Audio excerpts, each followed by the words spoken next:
Hey, listeners, this is Catherine, your host, speaking. I am coming at you from Palmilla, Mexico, where I am, well, let's just say I'm researching the fermentation of the agave plant this Thanksgiving week. And in case you missed our new season kickoff episode last week, I wanted to tell you about our new format. We are adding weekly episodes in which we cover all the breaking wine news you need to know. Don't worry, we will still have those long form conversations with your favorite co host, Martin Reyes, Master of Wine. But in between, we're going to keep you up to date on all the news worth drinking too. And now, let's get this show started.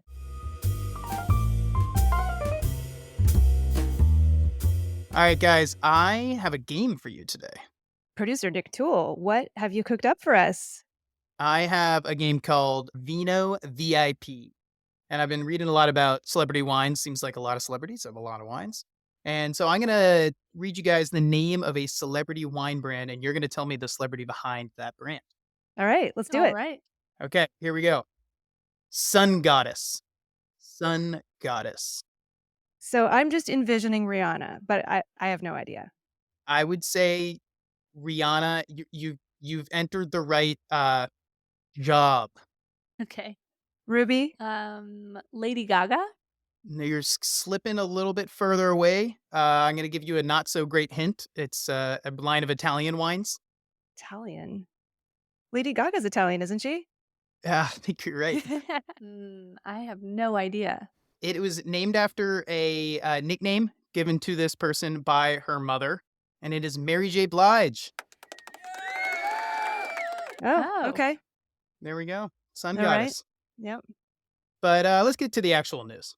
Oh, the actual news. Well, hey, I have news for you guys. I went to Sammy Hagar's bar last night. It's called Cabo Wabo. And I don't know what to say. Let's just say, as someone who's a fan of high quality beverages, that was not the place to get them. Although someone did offer us drugs on our way in, so that was interesting. Oh, Anyway, not really my jam. But yeah, let's get to the news.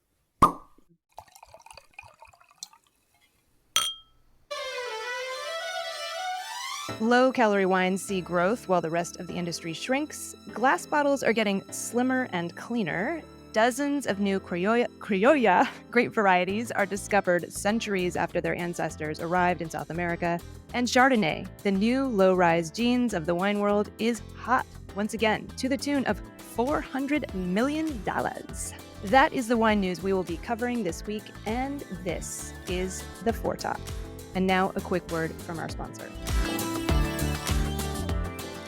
This episode is sponsored by Our Legacy Harvested, a fantastic organization that educates, advances, and empowers the BIPOC community at every career level in wine. In August 2022, Our Legacy Harvested launched their wine production internship, which focuses on vineyards and winery production. And I have to say, I personally love this program. They call their interns their crew. And if you're in wine, you get the joke. It's spelled CRU. And I actually met this past summer one of their interns, Alice Achayo. She's also known as the wine linguist. And I was so impressed by her. She's a total rising star in the wine industry. And she was actually recently named one of Wine Enthusiast's Future 40. So Our Legacy Harvested is this great organization that really identifies these folks with a tremendous amount of talent and gives them that little boost, gives them some real life experience in the vineyard, in the winery. You can follow Our Legacy Harvested on Instagram, just spell it out, and that's their handle. And you can read about Elise and their other amazing interns. So thank you, Our Legacy Harvested, and back to our programming. All right, so let's pick up from this game that Nick just had us play. And Ruby Welkovich, you are our in-house celebrity. So I think you should introduce our first story. And Ruby, listeners, is an actor and director. And I actually just saw you in an H&M ad. I kind of stalked you, Ruby. So oh my gosh. I think the debut of your personal wine label is only a matter of time. Well, if I ever have my own wine label, it definitely won't be low calorie. But low calorie wines, and in particular, one celebrity label, are big news this week. According to Shanken News Daily, low calorie wines increased in volume by 30% last year, while American wine consumption decreased for the third consecutive year. So people are drinking less, and what they're drinking claims to be better for your health. We're going to play another round of Vino VIP. One of the biggest winners among these low cal labels was Aveline, which saw off premise volume growth of nearly 70%. Do you guys know who is behind Aveline? Well, we're reading the We all script. read the same articles, Nick, so it's Cameron Diaz. All right. Okay. All right. Yeah, so Cameron Diaz's low sugar wine. Well, so I have to jump on a soapbox here and say I'm very happy for Cameron's success, but seriously, claiming that a dry table wine is quote low sugar is redundant and meaningless. A dry table wine, by definition, of course, is a beverage whose sugars have been converted into alcohol via fermentation. So I would not expect any of the wines in the Aveline lineup to have more than 2 grams per liter of sugar simply because she's not selling dessert wine or Moscato or off dry Riesling or anything like that. She has a sparkling wine, but it's a Brut Zero Cava. So again, there's no dosage, there's no sugar in that wine. So basically, she's calling her wine low sugar, but so is just about every other wine also low sugar. There's nothing special about this. I've always had a problem with low calorie or guilt free alcohol. Let's not kid ourselves about what we're putting into our bodies, but I'm a grump, so whatever. Anyway, Catherine, what do you think the rest of the industry can take away from this? Well, we actually discussed this back in our natural wine episode. That was episode 94. A lot of producers are frustrated that these new brands are just coming up out of nowhere and they're calling their products, quote, clean wines. Like, where are these people coming from with their clean wines? Now, of course, Aveline wines are made from organic grapes, but then again, so are a lot of other wines. Aveline wines are low in sugar, so are most other wines.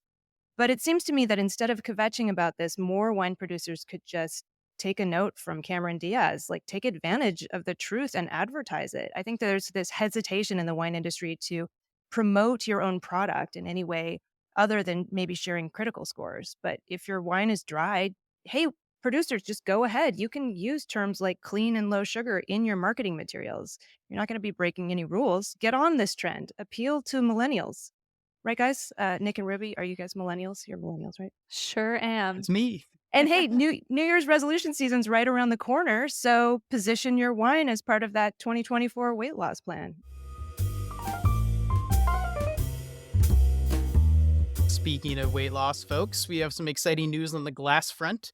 If you follow us, the Four Top, we spend a lot of time thinking and talking about the toll that glass wine bottles take on the environment. They weigh a lot, which makes them costly and carbon intensive to ship, and the process to make glass is pretty toxic. Oh, I get the concept of toxic. Don't get me started about the Thanksgiving cruise I'm going to be on starting tomorrow. My entire extended family on a boat for 5 days. But I digress. We're talking about glass production here, and I know that glass is basically melted sand. And in order to melt sand, you have to get a kiln incredibly hot.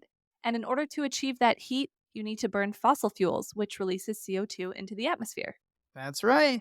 Yeah, not only that, but glass production can also emit super dangerous chemicals. We had a big news story a few years ago in Portland, Oregon, where it turned out that a local glass factory was polluting the neighborhood all around it with massive amounts of arsenic and cadmium. Like glass is bad news, folks.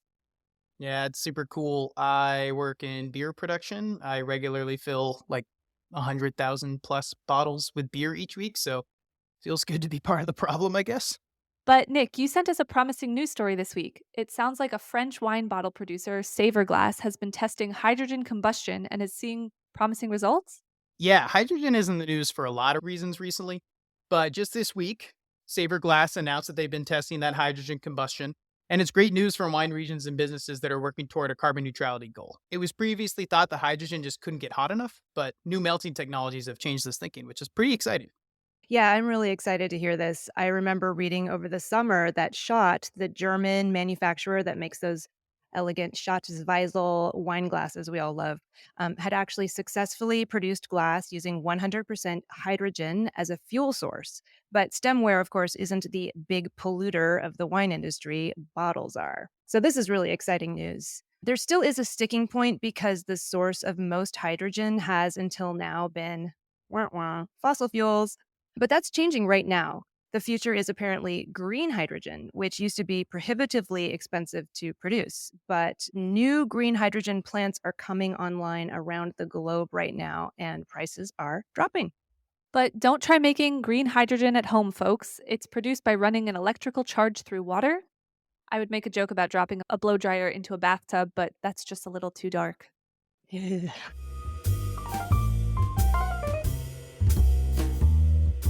so guys, we have some exciting news this week out of Argentina, where the largest ever summit on Criolla, I'm just trying to pronounce it properly, grapes happened. And the wonderful Amanda Barnes, author of the South America Wine Guide, was there to cover it for Drinks Business. Now, listeners, if you don't know about Criolla, spelled Criolla,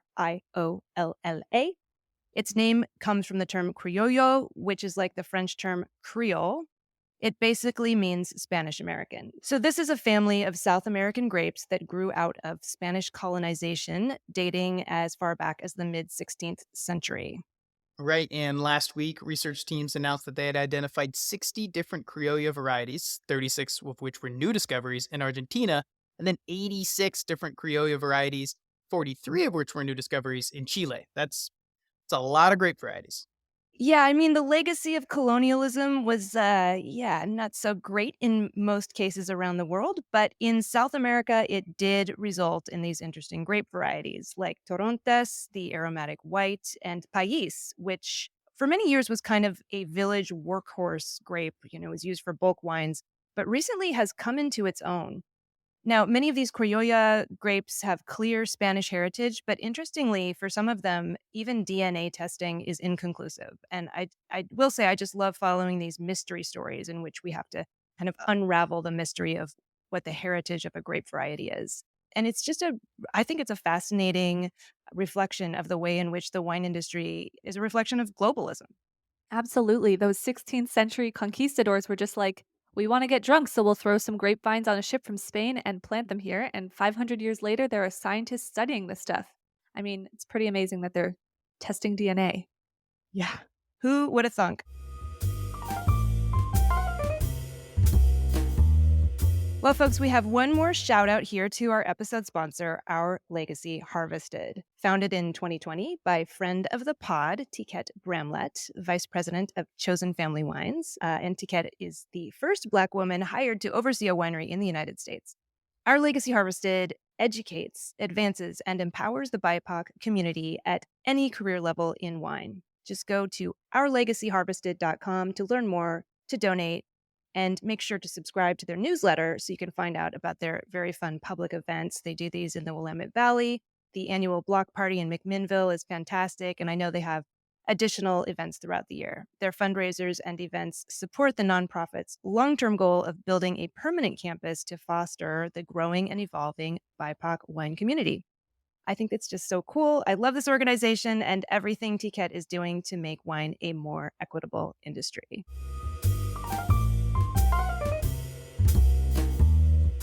And for our final news story this week, I'm confused. I thought it wasn't cool to like Chardonnay.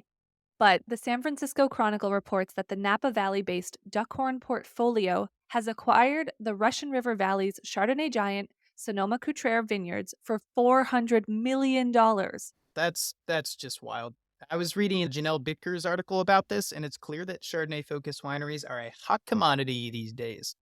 If you guys remember recently, Ian J. Gallo acquired Rombauer in late August, and they didn't tell us how much they paid, but Wine Business estimated between $600 and $700 million.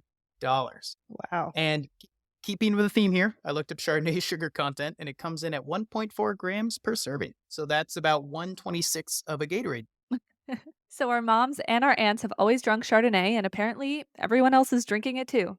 Yeah, this is so funny. This is just how the wine industry works and how culture works in general. I mean, I remember back in the late 1990s and the early 2000s, it seemed like everyone was kind of thinking they were cool and tossing around this term ABC, which stood for anything but Chardonnay. Anything but Chardonnay. Everyone had decided that all Chardonnay was super oaky and buttery and it was like super uncool to drink it.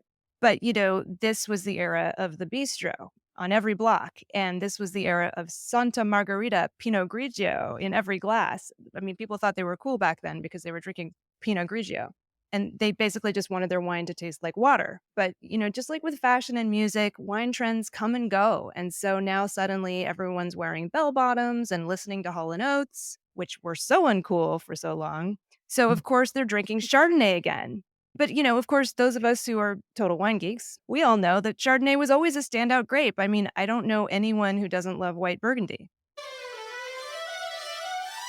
And now it's time for our dessert course. How about we each just recommend a Thanksgiving dinner wine? I've actually got a really interesting one. It's NA or alcohol free.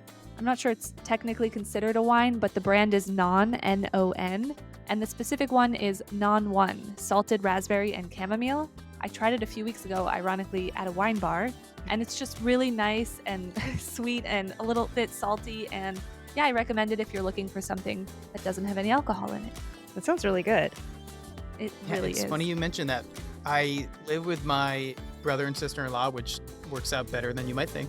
And my sister-in-law is a big fan of this wine, so I can vouch for it as well. Huh. Nice.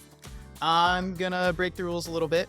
As I mentioned earlier, work in the beer industry, so I have a beer to recommend. And I find if you work in the beer industry, oftentimes when you just want to drink a beer, you don't go for the newest, most intense, fruity, whatever beer, because you just want a good standby. And so I'm actually going to recommend a Sierra Nevada beer. Yeah. Every year for the holiday season, they release a beer called Celebration, which uses fresh hops, so basically fresh from the hop yards in the Yakima Valley.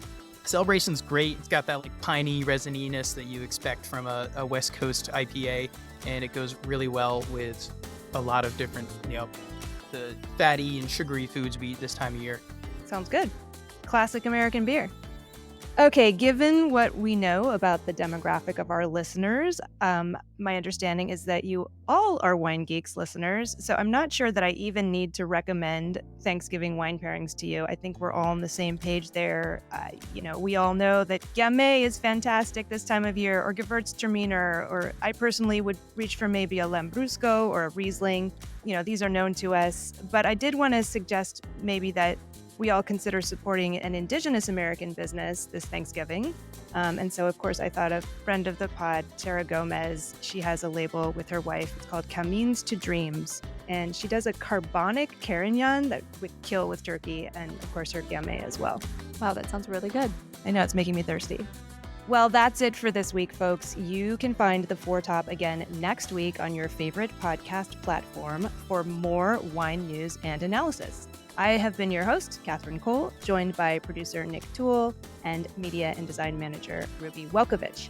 Keelan King is our sound supervisor and the composer and performer of our fantastic theme music. You can listen to more of that at keelanking.bandcamp.com. Please visit our website, thefourtop.org, to learn more about us, listen to back episodes, and purchase books written by our amazing panelists.